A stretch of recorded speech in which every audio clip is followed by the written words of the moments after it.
Hello all last week Tuesday எடுத்த video. So காலையில் பார்த்தீங்கன்னா பிரேக்ஃபாஸ்ட் செஞ்சு பாப்பா கூட்டி விட்டு ஹஸ்பண்ட்க்கு டீ போட்டு கொடுத்துட்டு ஒரு முக்கியமான வேலை இருந்துச்சு. ஸோ வாசல் கழுவி விடுறது வீக்லி வந்து கண்டிப்பாக கழுவிடணும். இல்லைனா வந்து வெளியில் உட்காரவே முடியாது. ஸோ தண்ணி எடுத்துகிட்டு வந்து வெளியில் வச்சதும் பாப்பா தண்ணியில் ஆட்டம் போட ஆரம்பிச்சிட்டாங்க. ஸோ தண்ணிலேயே வெளியில் குளிச்சு முடிச்சுட்டா தூக்கிட்டு போய் உள்ள ஹஸ்பண்ட் கிட்ட விட்டுட்டு ஃபுல்லாக கழுவி விட்டாச்சு. மார்னிங் வேறு பாத்திரம் வளர்க்கும் போது சிங்க் ஃபுல்லாக லீக் ஆகி கிச்சன் ஃபுல்லாக தண்ணி, அதுக்கப்புறம் வீடு ஃபுல்லாக மாப் போட்டு விட்டாச்சு. அதுக்கப்புறம் பக்கெட் வச்சு தான் வந்து பாத்திரம் வளக்கிட்டு இருந்தேன். கொண்டு போய் பாத்ரூமில் ஊற்றிட்டு இருந்தேன். இதுக்கே செம்ம டயர்டாயிருச்சு. ஸோ இன்னைக்கு சமைக்கவே இல்லை. ஹஸ்பண்ட் கடையில் வாங்கி கொடுத்துட்றேன்னு சொல்லிட்டாங்க.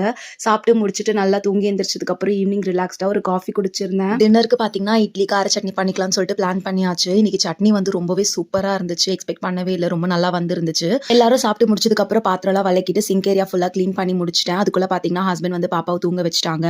அண்ட் எல்லாம் வேலையும் முடிச்சதுக்கப்புறம் வந்து நைட் ஒரு காஃபி போட்டு குடிச்சிட்டு அதுக்கப்புறம் கொஞ்சம் நிறைய ஷார்ட்ஸ் பார்த்துட்டு தூங்கிடுவேன். ஸோ இப்படி தான் என்னோட நைட் ரொட்டீனும் போகும். வீடியோ பிடிச்சிருந்தா லைக் பண்ணுங்க. நெக்ஸ்ட் வீடியோவில் பார்ப்போம். பாய்.